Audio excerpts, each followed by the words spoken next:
Ram Ram. Welcome to another one of my videos. Today's video will be about antidotes for clinging from dharmatalks.org. Very good source. Hope you guys enjoy the video.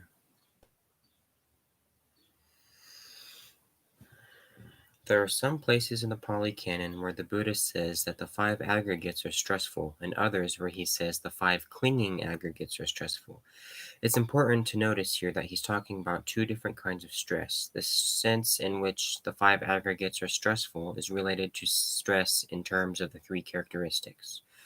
They're inconstant and so they're stressful. That's simply the way they are, whether you hold on to them or not. But if you don't grab onto these things, your mind doesn't suffer. It's when you grab on, it's when you cling, that stress comes into the mind. You create a clinging aggregate, you create a connection. This is stress in terms of the Four Noble Truths. Wherever there's craving, there can be clinging, and the clinging to the aggregates is the stress that really weighs on the mind.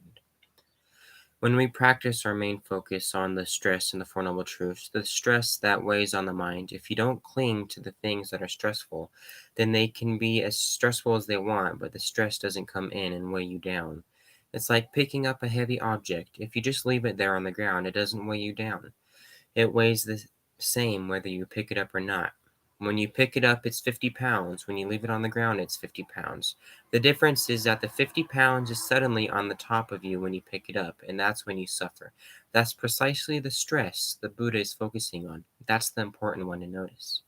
Always try to be clear about this distinction. The real problem isn't the aggregates, it's the clinging. And the word clinging has a double meaning. It can also mean the act of feeding on something. Where we cling is where we look to feed for happiness. We look to the 5 aggregates for food. We munch them down, and then they munch us down. We feed on the form of the body. We feed on feelings, perceptions, thought constructs, and sensory consciousness. When these things are pleasant, they're not too heavy, but they can turn around and turn unpleasant very quickly. They gobble us up, for we've opened the way for them to get to us. Once you start clinging to the good ones, you start clinging to the bad ones as well, because that's where you're looking for food.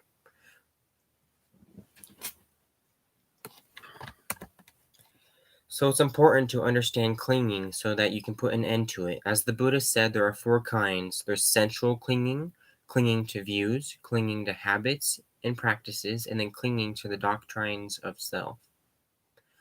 All of these hover around the 5 aggregates. They're different ways of clinging to the 5 aggregates, and the Buddha has a different cure for each.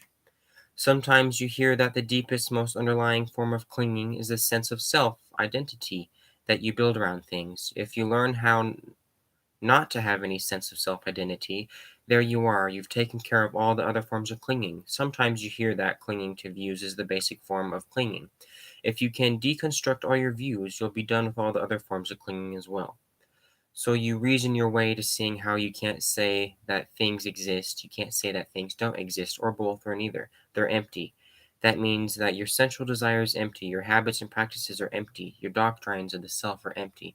With everything empty like that, there's nothing to cling to. But that doesn't work either. After letting things go in this way, you'll find that your sensual desires weren't touched. You just turn around and pick them back up.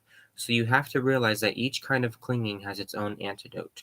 For example, clinging to sensuality. When the Buddha talks about sensuality, he doesn't say that you're attached to sights or sounds. The word kama, or sensuality here, doesn't mean beautiful or desirable sights, sounds, smells, taste, or tactile sensations.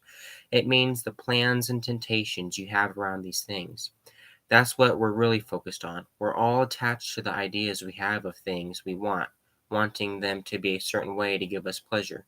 In other words, we're more attached to our dreams and plans about sensual pleasures than we are to our sensual pleasures themselves. Our plans never turn out as juicy as we think them to be. You can't live in your thoughts anymore, because thoughts are in time and space.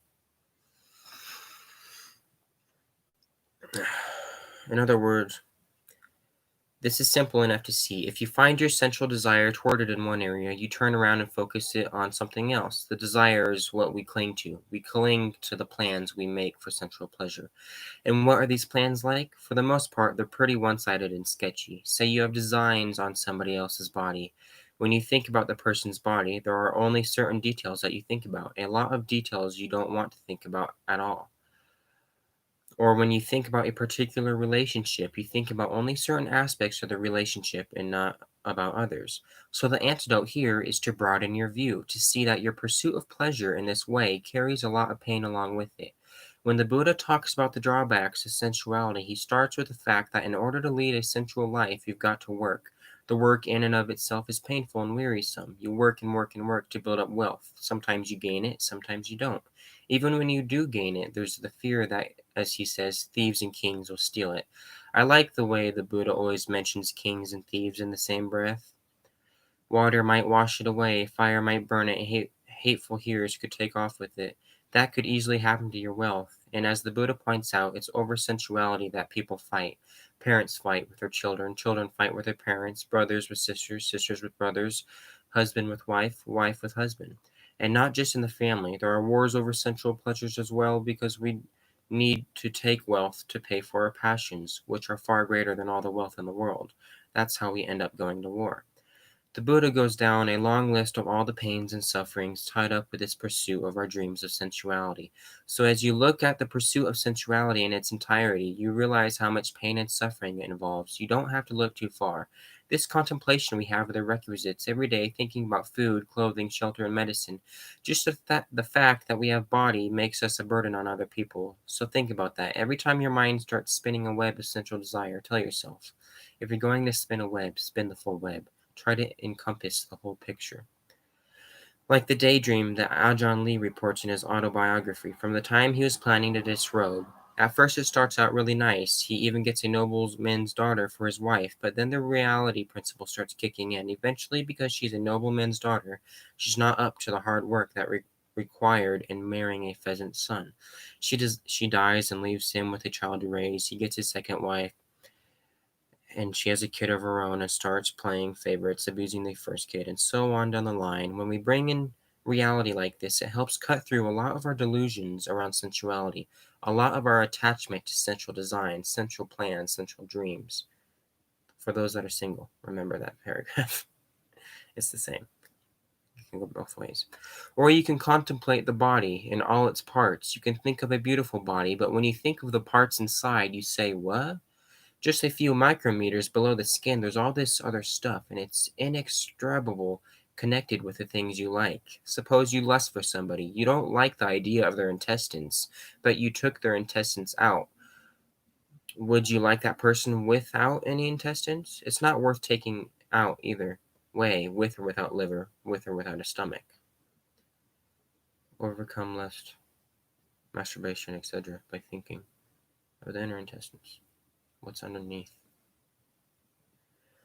So when you think in these ways, you begin to realize that your sensual plans and desires are really unrealistic, really misleading. They make you half blind so that they can take you down a path to suffering. Realizing this helps cut through the sensuality. You see how arbitrary all these dreams are, and you can't rely on them. That's what helps you let them go. As for clinging to views, the Buddha has you follow a similar process, but with different details. The process is that he has you look at drawbacks that come from clinging to a view. One of the major drawbacks being that you inevitably get into arguments with other people. But more than that, the Buddha has you look carefully at the things you have views about. This is where the details differ, and the analysis goes into more technical terms. Your views come down to the question of what exists and what doesn't exist, he says, but when you actually look at your sensory experience, you see things arising and passing away. As you focus on the arising, the idea of non existence doesn't occur to you. And as you focus on the passing away, the idea of existence doesn't occur to you. You realize that the basic building blocks of experience, when you look at them just on the level of arising and passing away, don't provide a foundation for the very basic polarities of existing and not existing itself. On top of that, any views you build are sketches based on not looking at things very carefully. So the Buddha has you look very carefully at the process of what it's like to experience things. When you see that views really can't express the truth about things and holding on to them is going to cause you to suffer, you can cut through your attachment to them. As for habits and practices, he first has you look at the actual habits or precepts and practices you're attached to. The attachment here is the idea that if you follow certain rules and you're a good little boy or a good girl, That's all you have to do. God will be happy with you, or the universe will approve of you, or whatever. So, the Buddha has people look directly at their habits and practices together with their results, some of which are actively harmful. Back in his days, sacrifices were believed to be a way to find true happiness. So, he talked about looking at the miseries that come through sacrifices, not only for the animals sacrificed, but also for the people forced to laboring and getting animals killed. Self torture as a form of austerity was also a popular practice in some circles, but you see, it doesn't really help cleanse the mind. So, in this way, he'd get people to abandon harmful habits and practices and replace them with good habits and practices. The habits we adopt as part of our virtue, the practice we follow, and the practice of meditation. But eventually, he says, watch out. If you're not careful, you're going to create a sense of conceit around these things. The pride that comes sometimes when I follow the precepts and you don't, or my jhana is better than yours. The way to get beyond that attachment is not to break the precepts or drop your practice of jhana. It's simply to continue with those practices while learning how not to develop a sense of conceit around them, realizing that you're doing these things not to make yourself better than the other person, but simply because they work in cleansing the mind.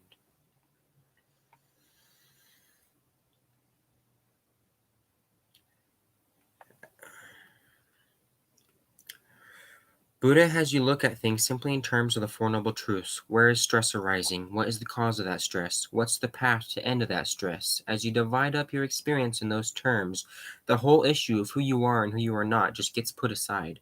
You're more focused on what you're doing that's causing stress, learning how to comprehend the stress and how to abandon the cause through developing the path, so that ultimately you can realize the end of stress, end of suffering. That's the way out of that type of clinging.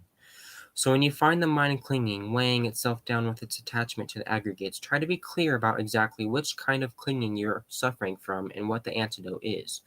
What the medicine that the Buddha prescribed, because it's different in each case. There's no one blanket cure to cover every form of clinging. You've got to develop your discernment from many angles.